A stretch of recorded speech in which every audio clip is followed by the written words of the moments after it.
Tom, a busy year for the women's under-16s, but a good year, I imagine.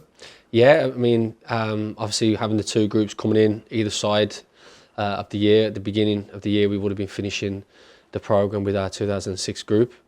And then obviously coming around June, July, we start preparing and bringing in the new group, the 2007s, in preparation for the start of their programme. How tough is that? Do you have to kind of constantly keep in mind of players who might come into the second group in the latter part of the year? Yeah, so while we're dealing with that, while we're dealing with the group that we have, the next kind of group will be coming through our national academy. So we have our under-15s. A lot of them would still be playing in the women's under-17 national league as well. But a lot of them are attending our centres of excellence. A lot of them are attending the national academy events once a month, and we tend to have quite a close grip on them before they do come in for national assessments in around June. And on top of that, then you're obviously keeping an eye out for players that might be eligible from abroad as well, that you might get contacted, or you might get a tip from a scout maybe, or a coach. Absolutely, and this year in particular, we've had a massive uptake in the interest coming in from abroad. We had players coming in from Australia, Switzerland. We always get a lot of players coming in from the US, but even the English clubs now, you're seeing a lot of interest coming from some of the players involved there as well. So we accommodate them as much as we can. If we can get the communication early in around June, July, that's always good to get it in the beginning of the programme. But I think with the 16s, it's all about bringing players in as much as we can, giving them an opportunity, and providing as many players, as big a pool of players that are good enough to progress into the under-17 programme then. Because as I said, the 16s, it's non-competitive, it's still a developmental phase. So the link in with the Centres of Excellence is quite important with that regard. So there's a nice flow from what they're learning at the centres to extending that to international level. Yeah, so we'd all be looking at working in around the off the same programme, if you like. The guys in the Centre of Excellence, high performance coaches, are well aware of what we're working on. They'd often attend events, especially around the National Academy.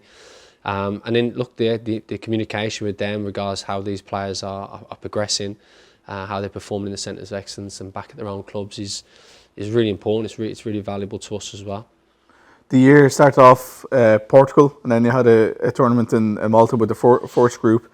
I suppose one of the big things for you must be wanting players to progress up through the age levels and that happened with like Leah O'Leary, for example, done so well in the tournament in Malta, and she ends up playing for the women's under-19s by the end of the year. That progression for those players must be quite pleasing for you. That's fantastic. I mean, what we, like you said, what we're trying to do is non-competitive, but at the same time we're trying to expose them to a competitive environment. We're trying to expose them to some of the best teams that we can. And the opportunity to go and play Portugal in the end of January, I think it was fantastic. It was a huge opportunity for us, and one that will stand to the players. And often the case is, we struggle.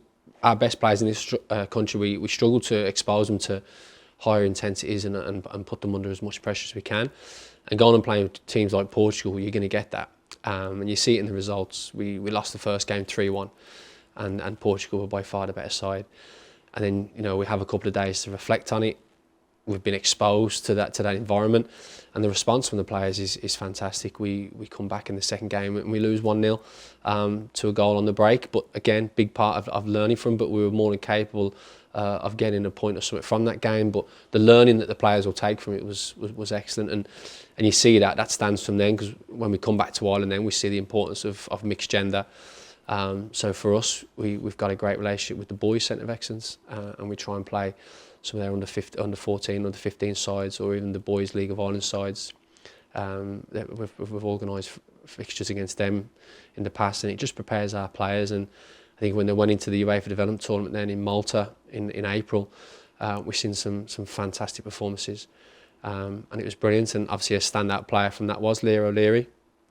And even you say, so we've seen Leah O'Leary's performances early in the year with Portugal and in Malta, and she had a tough campaign in Portugal because she come across players that were as good as, if not better than her, and she had to think on her feet, and she had to think about a plan B and how she can develop her game, and she did that, and it's really stood to her. And there, the little learnings we're trying to encourage for players, and it was fantastic to see her at the end of this year now involved in Shells winning the Women's National League at senior level. and playing a small part in that, but again, a part that will really stand to her in her development. And I know then her involvement with the 19s as well is gonna really stand to her. So, look, it's about exposing players to the levels when they're ready. You say exposing players to the international level, and when you start again with a new group of players, as you did halfway through the year when you went to Wales, is it as much about the stuff off the field as it is on the field as well in that exposure to the international level?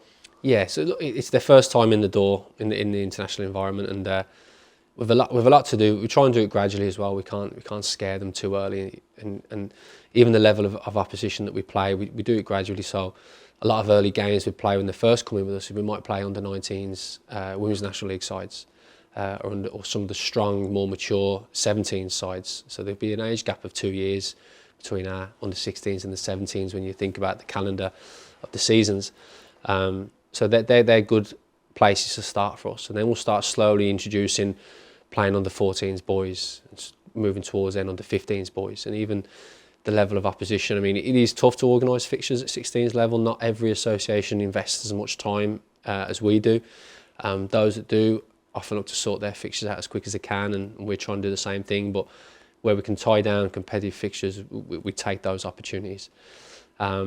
But even looking at, you introduce them to the habits off the pitch, how they eat, how they look after themselves, the importance of recovery, and that's why it's important that you get a really good staff around you that have experience in those areas, and they can work with the players. It's not all just on you; it's on the responsibility of the staff to all have a part in that.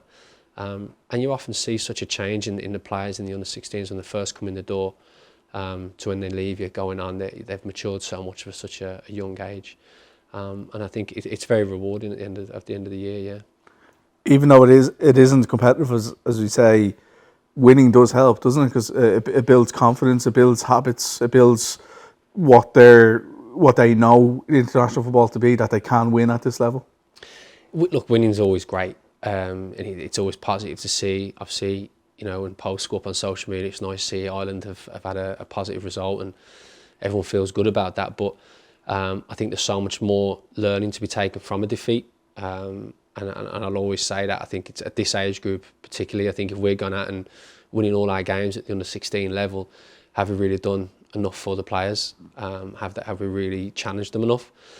Our kind of last experience with that was Switzerland in October. We had a double header against Switzerland, and we lost the first game 3-2 to a very, very good Swiss side who look, they're playing mixed gender football. Their players were very comfortable under pressure, and a very well organised side. And again, we had a couple of days to reflect and look at things differently. And the response from our players in the second game was fantastic. We won 3-1. So again, from the outside perspective, it's great to see that we got a win. But from us, it's even better to see the players' response from the loss, the changes that we made as a staff that the players responded well to, and the performance in the second game is really what we're looking at. And we're looking at that now as the next step in the development and moving forward from that performance again.